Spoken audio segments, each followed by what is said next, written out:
सुनो तरु काहे परेशान कर तो का करी? सुनो बार बार फोन करके हमको डिस्टर्ब मत करो। अच्छा हम फोन करे तुम तो डिस्टर्ब होता? हाँ कौनो भी बात बा तो गाँव ही रंजीत बाबा से कह के निपटा लो। बार बार फोन करके तंग मत करो। अच्छा तो हम केकरा के तंग करी? आई छोट भाई घर में का करता इस समझदारी नहीं हो? का करो आ तंग करे के बुझा जाता।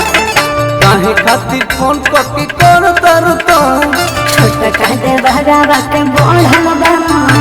काहे खातिर फोन करके करता रुतो छोटा कहते बहरावा के बोढ़ल बा। कोइला तेरा गलती नादानी में सुनी गालू दे तो बाप और सहानी में घुस जाता रोज मच्छरदानी में।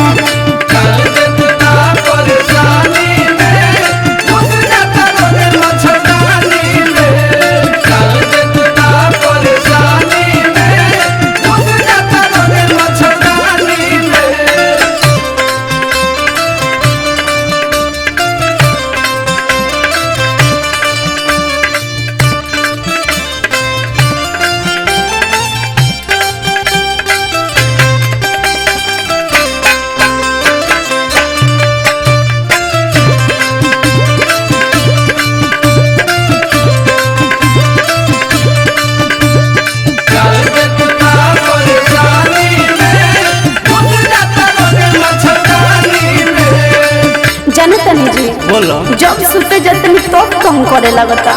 तुम होतरू आ सेजिया पर कैसे मैनेज कर लेते हम सब बुझतनी। कहियो ना सेजिया पर रहे बेटा सदा। भाई हो धनी हो तो करो पा आधा। भाई हो धनी हो तो करो आधा। भाई सदा बरत करी कहियो ना सेजिया पर रहे बेटा सदा।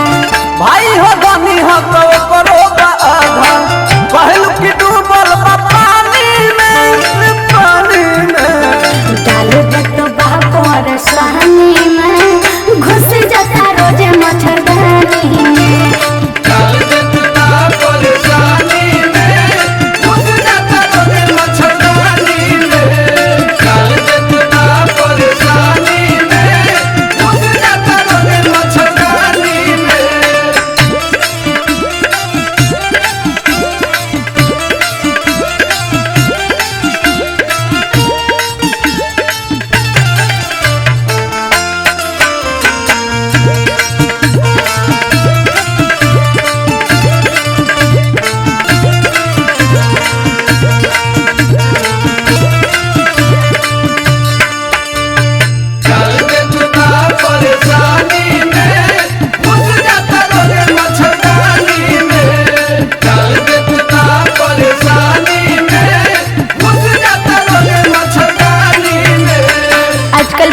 तकलीफ में रहते नहीं का हो गई?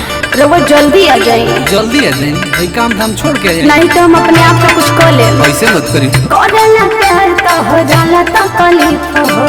ये सब बात धनी करी हो ना लिख हो। ये सब बात तू करी हो ना लिख हो। अच्छा हम सब रिकॉर्डिंग करके रख ले बनी।